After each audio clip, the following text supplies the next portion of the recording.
Hi hello friends, welcome to Vaishnavi kitchen vlogs. ನನ್ನ ಇವತ್ತಿನ recipe ಉಳಿದ ಚಪಾತಿಯಲ್ಲಿ ಚಕ್ಕೋಲಿಯನ್ನು ಹೆಂಗೆ ಮಾಡೋದು ಅಂತ ತೋರಿಸ್ಕೊಡ್ತಾ ಇದ್ದೀನಿ ರೀ ಫ್ರೆಂಡ್ಸ್.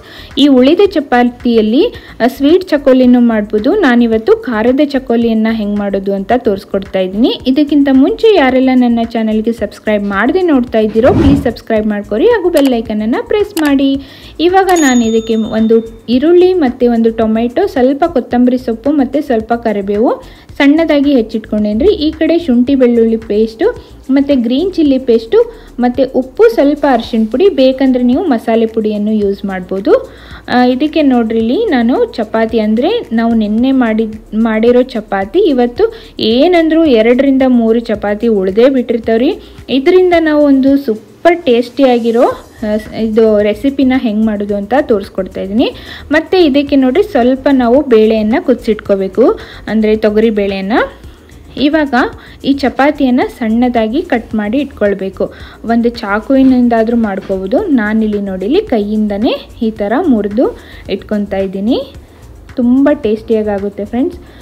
ನಾವು ಉಳಿದಿರೋ ಚಪಾತಿಯನ್ನು ಎಸೆಯೋದ್ರ ಬದಲು ಈ ಥರ ಮಾಡ್ಕೊಂಡು ತಿಂದರೆ ಭಾರಿ ಟೇಸ್ಟಾಗಿರುತ್ತೆ. ನಮ್ಮ ಉತ್ತರ ಕರ್ನಾಟಕದಲ್ಲಿ ಇದು ಒಂದು ಸ್ಪೆಷಲ್ ಅಂತಲೇ ಹೇಳ್ಬೋದು. ನೋಡ್ರಿ, ಇಲ್ಲಿ ಎಲ್ಲನೂ ಈ ಥರ ಮಾಡಿ ಇಟ್ಕೊಳ್ತಾ ಇದ್ದೀನಿ. ನಾನಿಲ್ಲಿ 3 ಚಪಾತಿ ಆಗೋಷ್ಟು ತೋರಿಸ್ತಾ ಇದ್ದೀನಿ. ಇವಾಗ ಒಂದು ಬಾಣಲೆ ತೊಗೊಂಡು ಅದಕ್ಕೆ ಸ್ವಲ್ಪ ಎಣ್ಣೆ, ಒಂದು 2 ರಿಂದ 3 ಟೇಬಲ್ ಸ್ಪೂನಷ್ಟು, ಆಮೇಲೆ ಇವಾಗ ಸಣ್ಣದಾಗಿ ಹೆಚ್ಚಿಟ್ಕೊಂಡಿರೋ ಈರುಳ್ಳಿ ಮತ್ತು ಕರಿಬೇವಿನ ಸೊಪ್ಪನ್ನು ಹಾಕಿ ಸ್ವಲ್ಪ ಕೈಯಾಡಿಸಿದೆ. ಮತ್ತು ಟೊಮೆಟೊ, ನಾನಿಲ್ಲಿ ಒಂದು ಮೀಡಿಯಮ್ ಸೈಜ್ ಒಂದು ಟೊಮೆಟೊನ ತೊಗೊಂಡಿದ್ದೆ. ಮತ್ತು ಇವಾಗ ಇದು ಖಾರ ಮತ್ತು ಶುಂಠಿ ಬೆಳ್ಳುಳ್ಳಿ ಪೇಸ್ಟು, ಉಪ್ಪು ಮತ್ತು ಅರಿಶಿಣ ಪುಡಿನ, ನೀವು ಬೇಕಂದರೆ ಕೆಂಪು ಖಾರನೂ ಯೂಸ್ ಮಾಡ್ಬೋದು. ಈ ಹಸಿ ಖಾರ ಯೂಸ್ ಮಾಡೋದ್ರಿಂದ ಟೇಸ್ಟು ತುಂಬ ಚೆನ್ನಾಗಿರುತ್ತೆ. ಹಸಿ ಖಾರ ಇಲ್ಲ ಅಂದರೆ ನೀವು ಹಸಿಮೆಣ್ಸಿನ್ಕಾಯಿನೂ ಕೂಡ ಹೆಚ್ಚಿ ಹಾಕ್ಕೊಳ್ಳಿ. ಇದೆಲ್ಲ ಹಾಕ್ಕೊಂಡು ಚೆನ್ನಾಗಿ ನೋಡಿ ಮಿಕ್ಸ್ ಮಾಡ್ಕೊಳ್ಬೇಕು ಎಣ್ಣೆಲಿ.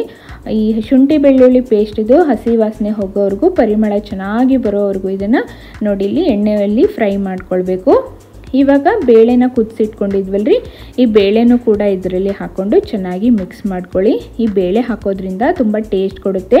ಈ ಚಕೋಲಿಯಲ್ಲಿ ತುಂಬ ವೆರೈಟಿನ ಮಾಡ್ಬೋದು. ನಾನು ಎಲ್ಲ ವೆರೈಟಿನೂ ನಿಮಗೆ ಮಾಡಿ ತೋರಿಸ್ತೀನಿ ಫ್ರೆಂಡ್ಸ್. ಇವಾಗ ಸ್ವಲ್ಪ ನಾನು ಮಸಾಲ ಪೌಡರ್ನ ಹಾಕ್ಕೊಳ್ತಾ ಇದ್ದೀನಿ. ಇದು ಬೇಕಂದರೆ ಹಾಕ್ಕೊಳ್ಳಿ, ಬೇಡ ಅಂದರೆ ಸ್ಕಿಪ್ ಮಾಡ್ಕೊಳ್ಳಿ. ನಾನಿಲ್ಲಿ ಸ್ವಲ್ಪ ಹಾಕ್ಕೊಂಡಿದ್ದೀನಿ. ಇವಾಗ ನೋಡಿ ಎಲ್ಲ ಮಿಕ್ಸ್ ಮಾಡ್ಕೊಳ್ಳಿ. ಇದಕ್ಕೆ ಸ್ವಲ್ಪ ನೀರು ಹಾಕ್ಕೊಳ್ಳಿ. ನಾವು ಬೇಳೆ ಹಾಕ್ಕೊಂಡಿರೋದ್ರಿಂದ ಗಟ್ಟಿಯಾಗಿಬಿಡುತ್ತೆ, ಹಾಗಾಗಿ ಇದಕ್ಕೆ ಸ್ವಲ್ಪ ನೀರು ಹಾಕ್ಕೊಂಡು ನಾವು ಇದನ್ನು ಏನಂದರೆ ಕುದಿಸ್ಕೋಬೇಕು. ಇದು ಚೆನ್ನಾಗಿ ಕುದ್ಮೇಲೆ ನಾವು ಮುರಿದಿಟ್ಕೊಂಡಿದ್ವಲ್ರಿ ಚಪಾತಿ ಪೀಸಸ್, ಇದನ್ನು ಕೂಡ ಹಾಕ್ಕೊಂಡು ತುಂಬ ಹೊತ್ತೇನು ಬೇಡ, ಒಂದು 2 ನಿಮಿಷ ಇದನ್ನು ಮುಚ್ಚಿ ಇಟ್ಬಿಟ್ರೆ ರೆಡಿ ಆಗುತ್ತೆ. ಮೇಲೆ ಸ್ವಲ್ಪ ಕೊತ್ತಂಬರಿ ಸೊಪ್ಪನ್ನು ಹಾಕ್ಕೊಂಡೆ. ನೋಡಿ ಇಲ್ಲಿ ಚೆನ್ನಾಗಿ ನೋಡಿ ಮಿಕ್ಸ್ ಮಾಡ್ಕೊಳ್ಳಿ. ಚಪಾತಿ ಹಾಕಿರೋದ್ರಿಂದ ಬೇಗ ಮೆತ್ತಗಾಗಿಬಿಡುತ್ತೆ ಫ್ರೆಂಡ್ಸ್. ತುಂಬ ಹೊತ್ತೇನು ಬೇಡ, ಒಂದು 2 ನಿಮಿಷ ಇದನ್ನೇ ಕುದಿಸ್ಕೊಂಡ್ರೆ ಸಾಕು. ನೋಡಿ ಇಲ್ಲಿ ಫುಲ್ ಚೆನ್ನಾಗಿ ಕುದ್ದಿದೆ. ಇಷ್ಟಾದರೆ ಸಾಕು ಫ್ರೆಂಡ್ಸ್, ಚೆನ್ನಾಗಿ ಮಿಕ್ಸ್ ಆಗಿರುತ್ತೆ. ಇವಾಗ ಆಫ್ ಮಾಡಿ ಒಂದು 2 ನಿಮಿಷ ಬಿಟ್ಟು ಇದನ್ನು ಸರ್ವ್ ಮಾಡ್ಕೊಳ್ಳೋಣ. ಇದ್ರ ಮೇಲ್ಗಡೆ ಒಂದು ಸ್ವಲ್ಪ ತುಪ್ಪ ಹಾಕ್ಕೊಂಡು ತಿಂದರೆ ಎಷ್ಟು ಟೇಸ್ಟಾಗಿರುತ್ತೆ ಅಂದರೆ ಸೂಪರ್ ಟೇಸ್ಟಾಗಿರುತ್ತೆ ಫ್ರೆಂಡ್ಸ್. ನೀವು ಕೂಡ ಮಾಡ್ಕೊಳ್ಳಿ.